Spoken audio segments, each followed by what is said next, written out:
Bonjour, dans cette présentation, je vais vous raconter une histoire, celle d'une recherche faite pour aider mon amie Emma à identifier le père de sa mère, né de père inconnu en 1945. À partir d'un test ADN fait en janvier 2019 par la mère d'Emma, il nous a fallu plus de 20 mois et un vrai coup de chance pour identifier John, le jeune soldat américain, père biologique de Françoise. C'est l'histoire que je vais vous raconter, pour vous expliquer comment se déroule une recherche généalogique à partir d'un test ADN et pourquoi les tests apportent rarement la solution directement sur un plateau d'argent. Voici le plan que je vais suivre pendant cette première vidéo. Tout d'abord, nous allons étudier le cadre de la recherche, puis le principe d'une recherche de parents inconnus. Ensuite, je vous présenterai la chronologie des recherches. Puis nous parlerons des premiers résultats en février 2019. Ensuite, nous suivrons toutes les pistes de mars 2019 à août 2020. Et enfin, nous parlerons de la veille sur les nouveaux résultats. Commençons par préciser le cadre de cette recherche. C'est une étape indispensable. Avant de commencer une recherche généalogique, qu'elle soit traditionnelle ou à l'aide d'un test ADN, il faut qu'on sache précisément ce qu'on cherche. Ici, on cherche l'identité du père biologique de Françoise. Et il faut aussi qu'on connaisse tous les éléments disponibles de l'histoire. Voici Emma. Emma et moi avons travaillé dans la même entreprise il y a quelques années. Par la magie des réseaux sociaux, nous sommes restés en contact. Emma sait que je suis intéressée par les tests ADN. Elle a vu que parfois j'en parle sur les réseaux sociaux. Je ne connais pas l'histoire familiale d'Emma, et c'est en janvier 2019, quand elle me demande des précisions sur le fonctionnement des tests ADN, que je découvre l'histoire de sa mère. Françoise, la mère d'Emma, est née en août 1945 dans un village de l'Aisne où vivait la famille de sa mère. Françoise est née de père inconnu, conçu vers novembre 1944. La mère de Françoise n'a jamais voulu donner le nom du père de l'enfant. Elle est morte en emportant son secret avec elle. La seule information dont disposent Emma et Françoise, c'est qu'il s'agit d'un soldat américain, un parmi les milliers qui sont passés dans la région en direction des Ardennes et du Rhin, en direction de l'Allemagne. Avant d'aller plus loin, il est utile de préciser comment, avec un test ADN, on peut éventuellement retrouver un parent inconnu. La première étape, c'est bien sûr de faire un test. Il est préférable de tester la personne la plus proche de la personne qu'on cherche. Dans notre cas, c'est Françoise qu'il faut tester de préférence pour retrouver son père. Quand on reçoit ces résultats, il faut essayer de trier entre les résultats du côté paternel et ceux du côté maternel. Si on n'a pas fait de recherche généalogique du tout, on va devoir travailler sur la totalité des correspondances intéressantes, au risque de perdre du temps sur des recherches qui ne sont pas prioritaires. Dans le cas de Françoise, sa branche maternelle, même s'il n'y a pas d'arbre généalogique, est plutôt ancrée dans le nord de la France et la Belgique. Et on peut imaginer que la branche paternelle sera assez facile à distinguer dans ces résultats. On examine ensuite les correspondances intéressantes. Pour une recherche de parents inconnus, il est judicieux de travailler sur des correspondances d'au moins 100 centimorganes et triangulées, c'est-à-dire que la correspondance devrait se trouver au niveau des arrière-grands-parents ou arrière-arrière-grands-parents au plus loin, et avec deux correspondances partageant un couple d'ancêtres communs, ce qu'on appelle la triangulation. Il faut alors faire l'arbre généalogique des deux personnes en correspondance pour trouver leur couple d'ancêtres communs. Ou, si on a de la chance, les personnes ont mis en ligne un arbre suffisamment détaillé pour qu'on retrouve rapidement la correspondance. Si on a une correspondance triangulée avec au moins deux personnes, cela signifie qu'on partage avec eux un couple d'ancêtres. Le montant de l'ADN partagé, exprimé en centimorganes, permet de savoir à quel niveau dans le temps se trouve ce couple d'ancêtres. Il faut alors faire la généalogie descendante du couple qu'on vient d'identifier sur toutes ces branches descendantes, en veillant à n'omettre aucun enfant arrivé à l'âge adulte, jusqu'à ce qu'on retrouve les personnes qui sont compatibles en âge et en opportunité avec notre recherche. Si vous êtes né en 1945 dans le nord de la France, d'un soldat américain comme Françoise, il faut trouver un homme entre 20 et 40 ans, plutôt 20-25 ans, qui se trouvait dans la première armée américaine entre novembre et décembre 1944. La recherche est forcément longue et compliquée par le fait qu'on peut se trouver largement en dehors des délais de consultation des actes d'état civil. Une fois qu'on a identifié là où les personnes qui correspondent à notre recherche, il faut les contacter avec diplomatie pour qu'ils fassent un test ADN qui confirmera ou non le résultat de votre recherche. C'est souvent l'étape la plus compliquée. On pense avoir trouvé, l'émotion est grande, mais les personnes qu'on contacte ne sont pas forcément prêtes à recevoir ce genre de nouvelles.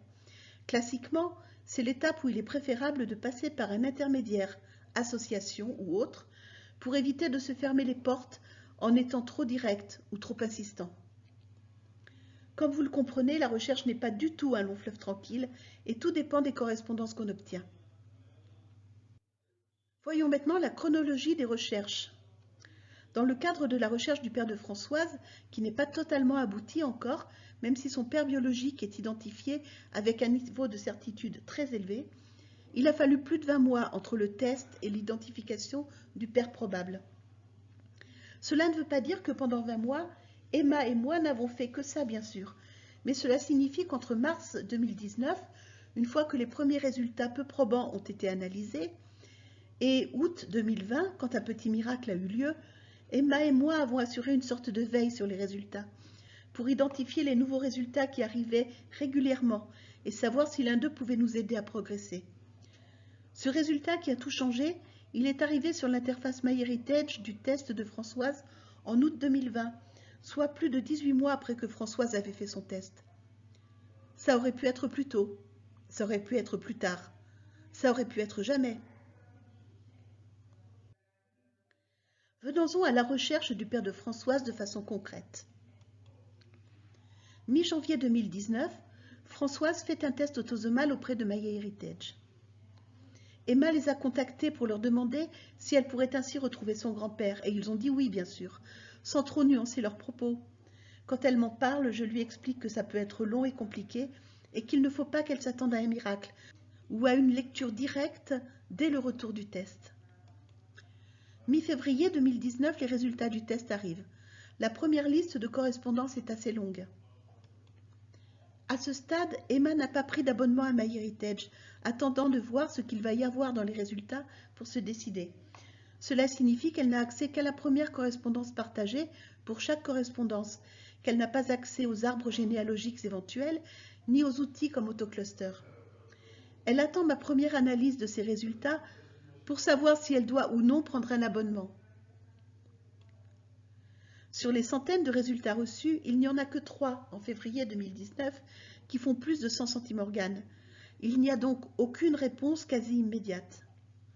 Dylan, la correspondance la plus importante, avec 222,5 centimorganes, est originaire de France. Et les renseignements qu'on trouve sur sa fiche nous font penser qu'il appartient à la famille maternelle de Françoise. On laisse donc ce résultat de côté. Les 2 correspondances suivantes sont potentiellement plus intéressantes. John Anthony, la quarantaine, vit aux États-Unis, ce qui est cohérent avec notre soldat américain. Il a 160,3 centimorganes en commun avec Françoise, sur 6 segments, et le segment le plus long est de 54 centimorganes. Angela a environ 70 ans, elle est donc à peu près de la génération de Françoise. Elle vit en Italie et partage 102,3 centimorganes avec Françoise, avec un segment le plus long de 29,9 centimorganes. On voit aussi qu'elle n'a absolument aucun arbre en ligne. Malheureusement, John Anthony et Angela ne sont pas en triangulation, donc je n'ai pas le moyen de savoir juste avec le test ADN s'ils ont des ancêtres en commun. La première analyse des résultats est assez décevante et n'offre aucune piste rapide. Comme j'en avais averti Emma, il n'y a aucun résultat qui permette une lecture directe. Ça arrive, mais c'est quand même très rare de trouver son père ou sa mère inconnue juste en faisant le test. Il n'y a pas non plus de résultats proches type cousin germain ou cousin issu de germain. Il va donc falloir analyser les pistes les plus probables à la recherche d'un indice ou de similitude. Je vous rappelle qu'à ce stade, Emma n'a pas pris d'abonnement MyHeritage et que nous n'avons pas accès aux arbres en ligne des correspondances. Mais pour l'instant, sachant qu'il n'y a aucune triangulation, prendre un abonnement n'est pas forcément rentable. Je conseille à Emma d'attendre un peu, qu'il y ait plus de résultats exploitables pour utiliser au mieux l'abonnement. En attendant, je vais essayer de travailler sur ces données en utilisant mes abonnements personnels chez MyHeritage, Ancestry et Newspaper.com. Je mets vite de côté la correspondance avec Angela, un peu éloignée sans triangulation, sans indication ne serait-ce que des parents d'Angela, et qui plus est en Italie. C'est une piste qu'à ce stade, j'estime ne pas pouvoir exploiter. Je commence à travailler sur la correspondance avec John Anthony, en utilisant différents outils, à commencer par The CM Project, une application réalisée à partir de milliers de résultats réels, récoltés, analysés et mis en forme par Léa Larkin, Blaine Bettinger. Dans l'application, je saisis l'ADN partagé entre Françoise et John Anthony, c'est-à-dire 160,3 centimorganes, et j'obtiens un résultat sur la parenté probable à 53% entre eux.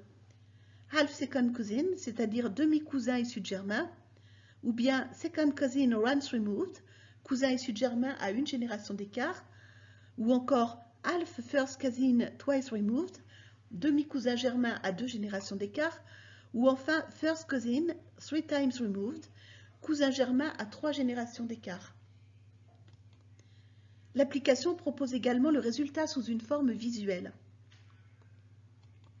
Le résultat de cette première recherche, c'est que le cousinage possible entre François et John Anthony est probablement au niveau des arrière-grands-parents de Françoise. À ce niveau, j'ai vraiment douché les espoirs d'Emma. Elle a compris qu'il faudrait du temps pour trouver la réponse à sa question. Emma va, à partir de l'été, contacter régulièrement les correspondances qui lui semblent les plus intéressantes via la messagerie interne de MyHeritage. Malheureusement, peu de personnes répondent. C'est un grand classique des recherches ADN. Et le plus souvent, ceux qui répondent connaissent peu de choses sur l'histoire de leur famille, au-delà du nom de leurs grands-parents et encore. J'utilise mon abonnement MyHeritage pour rechercher Heather, la personne qui gère le test ADN de John Anthony et qui est apparemment son épouse. Je trouve son site familial et un arbre en ligne, qui concerne principalement sa famille à elle, mais cet arbre contient aussi le nom des parents de John Anthony et les années de naissance et décès du père de John Anthony, Giovanni. Je change de site en ligne pour vérifier si je trouve des informations sur Giovanni, sur Ancestry et sur Newspaper.com, où je trouve son obituary, son avis de décès. Les avis de décès aux États-Unis sont des éléments importants dans une recherche généalogique. Ils donnent des renseignements biographiques et listent souvent, en plus du conjoint et des enfants, les frères et sœurs. J'y découvre que Giovanni est né en Italie, à Castel San Giorgio, à côté de Salerne, dans la région de Naples, et qu'il a immigré aux États-Unis en 1964, soit bien après la Seconde Guerre mondiale. Il y a dans les résultats de Françoise plusieurs correspondances avec des gens originaires d'Italie, ou portant des patronymes à consonance italienne. L'Italie pourrait donc être une piste intéressante.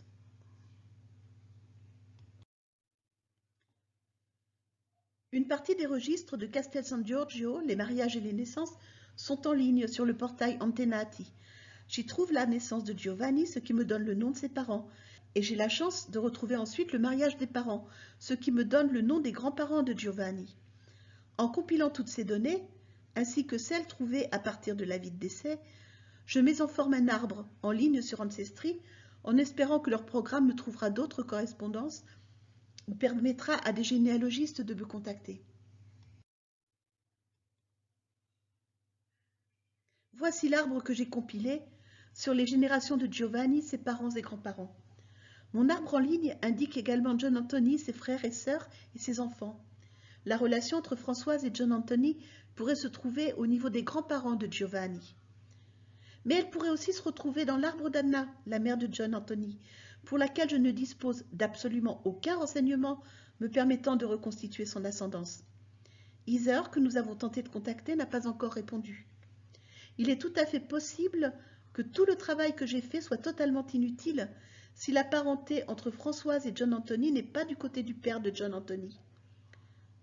Si dans les résultats, il y avait eu une triangulation entre John Anthony, Françoise et une troisième personne, j'aurais pu mieux cerner mes recherches et peut-être ne pas éplucher les registres de la commune de Castel San Giorgio pour rien. À ce stade, je ne peux rien faire de plus. Et j'explique à Emma qu'il va falloir attendre de nouveaux résultats, plus pertinents. partir de l'été 2019, Emma et moi nous occupons d'un suivi régulier des nouveaux résultats. Emma continue à contacter par messagerie toutes les personnes aux États-Unis avec au moins 30 centimorganes. Courant 2020, une nouvelle correspondance potentiellement intéressante arrive dans les résultats de Françoise. Il s'agit de Charlotte, qui est française, qui a une trentaine d'années et qui a 145,8 centimorganes de correspondance avec Françoise. Malheureusement, il y a trop peu d'éléments de travail pour qu'on puisse suivre la piste de façon intéressante, je la laisse donc de côté. La recherche a maintenant commencé depuis 18 mois et aucune correspondance miracle n'a été trouvée. L'histoire familiale parle bien d'un soldat américain et les 3 correspondances les plus proches concernent un homme vivant aux États-Unis dont le père italien a émigré après la Seconde Guerre mondiale, une italienne dont on n'a pas pu tracer l'ascendance et une jeune française. Et soudain, en août 2020, le miracle arrive. Dans les nouvelles correspondances de Françoise, il y a Mélissa, américaine, la quarantaine, qui partage 37,2 centimorganes avec Françoise, qui a un tout petit arbre en ligne, cette personne, mais que Emma contacte. Et Mélissa prend le temps de répondre à Emma. Mélissa connaît l'histoire de sa famille. Et c'est Mélissa qui va nous orienter vers la solution. Et après, cette première vidéo en fait s'achève ici. Vous raconter en une seule vidéo toute l'histoire de cette recherche aurait été trop long et vite fastidieux. Prochainement, vous découvrirez dans une autre vidéo la suite et la conclusion provisoire de cette enquête. Rendez-vous donc le 25 février sur cette même chaîne Généatech pour le récit de la suite de cette enquête. Nous irons en Italie, au New Jersey, en Algérie, dans les Ardennes en décembre 1944. Nous visiterons les sites en ligne d'Antenati d'Ancestry, de newspaper.com, de Généanet, de Gallica, et nous aurons même accès à des dossiers numérisés par les archives nationales. À bientôt! Et si vous êtes intéressé par la généalogie et le numérique, rejoignez-nous sur Généatech.